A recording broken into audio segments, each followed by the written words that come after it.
Hello, in this week's video we're going to talk about the Kase Wolverine magnetic filters. Now this is not the recent generation, this is the previous one, the Wolverine ones, not the Revolution ones, but they're brand new to me. So let's kind of dig into this.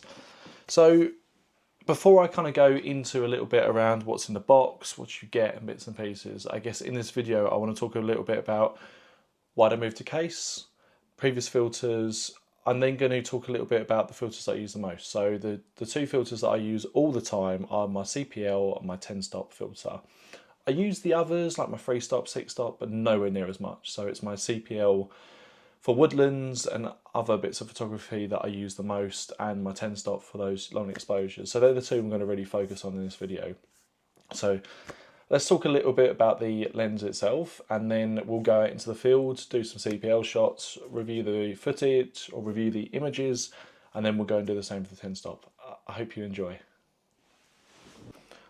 So in the box of the filters, you get this sort of leatherette filter holder, which is really nice, really well built, good quality. That's a bit annoying because I can't hang that on my tripod, but that's a me problem, not anything else. A little belt loop or something would have been quite nice, so I could have extended that, but I'm not going to complain. This is absolutely lovely build quality. And then you've got your filters inside, so CPL, 3-stop, 6-stop, 10-stop, and some lovely cloth to wipe your filters. The other thing you get in there is your magnetic filter cap, which is quite sticky, as you can see. And then you have your filter ring itself, which, as you can see on here, barely see it, but if I just unscrew that, see it there. So the profile of that is super thin, really, really thin. And as I just showed you, it just threads on there absolutely nicely. Goes on there. You don't do it up too tight, but tight enough it won't come off. And you can see it's really not that intrusive at all. And the way it sits off the lens here should mean that it gets as close as possible to the glass as it can. And then the filters stick on top of that. But we'll talk a little bit more about this. So they're the things that you get in the case, really. So I went for the 82cm one because I just bought a wide angle lens and I needed to upgrade because my previous filters were 77, which is why I also moved to Kase. Now this is great for my wide angle lens, which we'll see a little bit more later. It's not so good for my lens that I use the most, which is my 77mm. So on here I have got another magnetic clip on top, and I have the 77 to 85mm step-up ring. I'll show you there. So it's not a huge step-up ring, doesn't actually make much difference. And if you see, when I put this on here, I just want to line it up.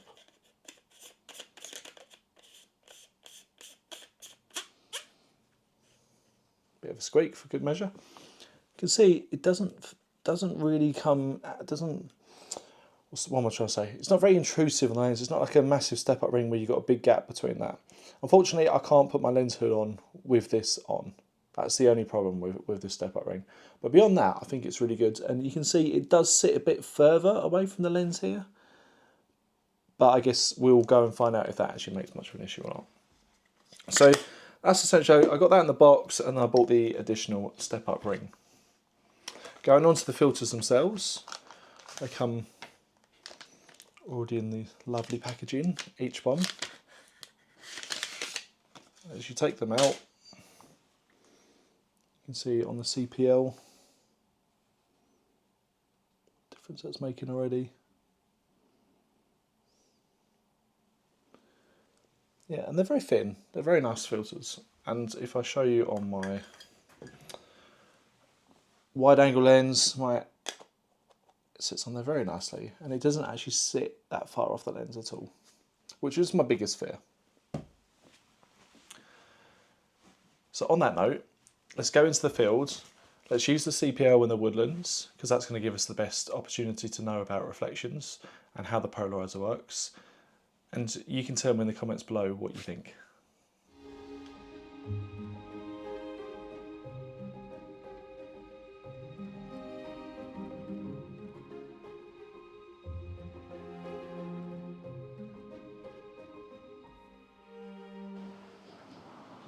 So I've just got to my local woodlands, and I thought woodlands would be the best opportunity to look at the polarizer and see what the polarizer and filter is like on this case set. So let's get straight into it. So at the moment I've got the little case, so magnetic one on top. It's got quite a lot of stick to it, as you can see, look. Take that off, then we'll put the new one on, which is easier said than done when you only have one hand.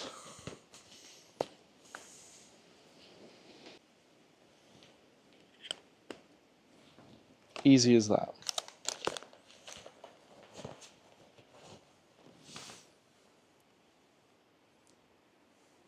It's nice, as you can see, the profile on it isn't too intrusive at all. That's the 82cm ring on a 77mm diameter one, so I'm using the step-up ring, and as you can see, it doesn't actually make much difference in terms of the lip between the two. Let's get the settings dialed in and let's have a little look. Okay, so at the moment that's completely unpolarized. So let's go to video. Let's record. Yeah, at the moment this is completely unpolarized. As soon as I turn that polarizing filter, you can see it start to work its magic, especially on the leaves in the foreground here and the trees in the midground. See that big difference?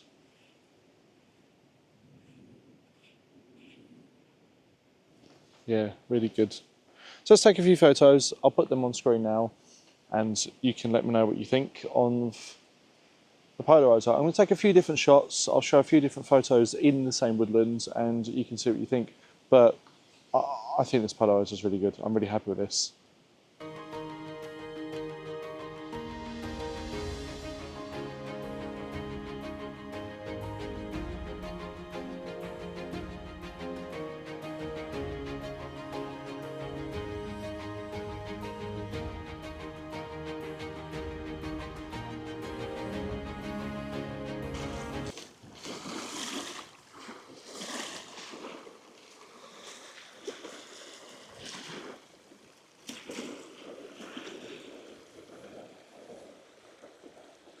Hello, and part two of my Kase Revolution lens filters is to use my variable NDs. I couldn't really use that in the woods before, but I think you'd agree with me that this is probably a perfect opportunity for using those. So I'm at the OC Boathouses, and yeah, absolutely perfect for that. So what I've done, I've just whacked the 10-stop filter on, which is going to give me around a 50 second exposure. That's why I've got my little remote shutter with me, and I'm shooting wide open at 14mm, so I really want to see if there's any vignetting on this and try it out. So I get my phone up with my timer on.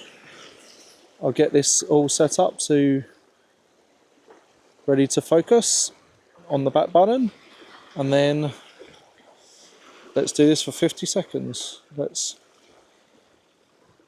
go.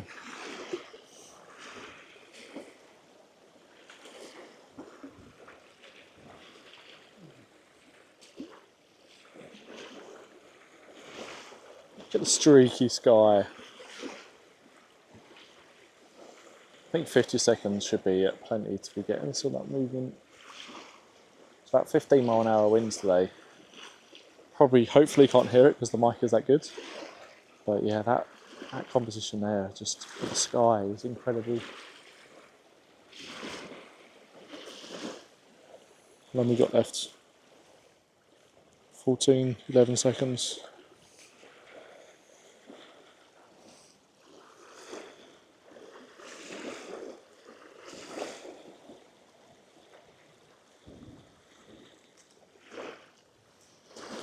And there we go. Oh, I can see a few little water spots on the lens. Not surprised. I can't see any vignetting. I'll put that image on screen now, and you can let me know what you think, but I can't see any on the edges of this whatsoever. How incredible is that? I'm not sure I like the composition on this one. I feel like this boathouse on this one here is too separated. So I think I might move along one and exclude this one and see how that goes. But yeah, I've also done one from the another angle with the 6-stop on, so you can have a little look and see what you think. I think my verdict on the filters is no vignetting, wide open on a wide angle lens. What more can you ask for? So very happy with my purchase. I hope you enjoyed this video, and until then, see you next time. Bye bye.